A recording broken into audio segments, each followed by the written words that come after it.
উৎপাদন খরচ বৃদ্ধি, বাজারে কর্পোরেট প্রতিষ্ঠানের প্রভাবসহ নানা বাধায় সংকট চলছে পোলট্রি খাতে।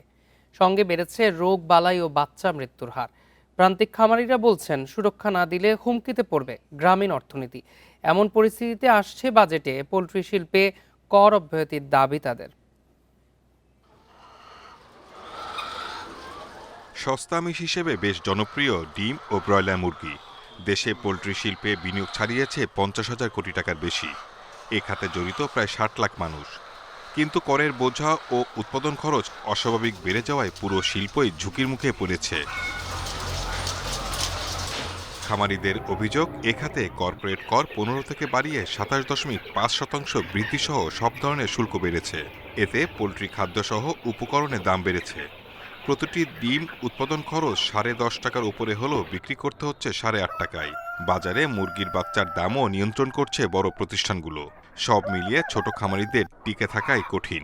বাচ্চা আমি তুলতেছি 1000, টিকতেছে যায় 500। মুরগি মারা যাওয়ার কারণে আমাদের প্রোডাকশন কস্ট প্রায় 1 কেজি মুরগির উপর 280 থেকে 300 টাকা প্রায় খরচ পড়ে যাচ্ছে। খাদ্যর কষ্টটা প্রায় 60 টাকা কেজি পড়ে যাচ্ছে।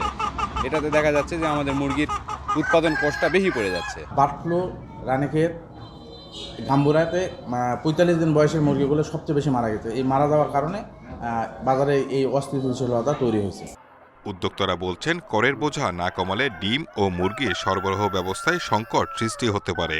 প্রান্তিক খামারিরা টিকতে না পারলে সামগ্রিক খাদ্য নিরাপত্তা হুমকির মুখে পড়বে। তাই বাজেটে বিশেষ বরাদ্দ ও কর অব্যাহতির সুবিধা রাখা জরুরি। সরকার যে অলরেডি যে যুগান্তকারী পদক্ষেপ নিয়েছে ফার্মার্স কার্ডের, কৃষক কার্ডের, সেই কার্ডে পোলট্রি, মৎস্য এবং লাইভস্টক খামারদেরকে যাতে অগ্রাধিকার ভিত্তিতে তাদেরকেও অন্তর্ভুক্তিকরণ এবং তাদের বিষয়ে যাতে সুন্দর পলিসি বা সুন্দর ইফেক্টিভ কিছু স্টেপ নেওয়া হয়, সেজন্য আমরা নতুন সরকারকে আহ্বান করব। এ শিল্পে সংকট মোকাবেলায় পোলট্রি উন্নয়ন নীতিমালা দ্রুত বাস্তবায়নের তাগিদ সংশ্লিষ্টদের। Shahid Ahmed, independent news, Dhaka.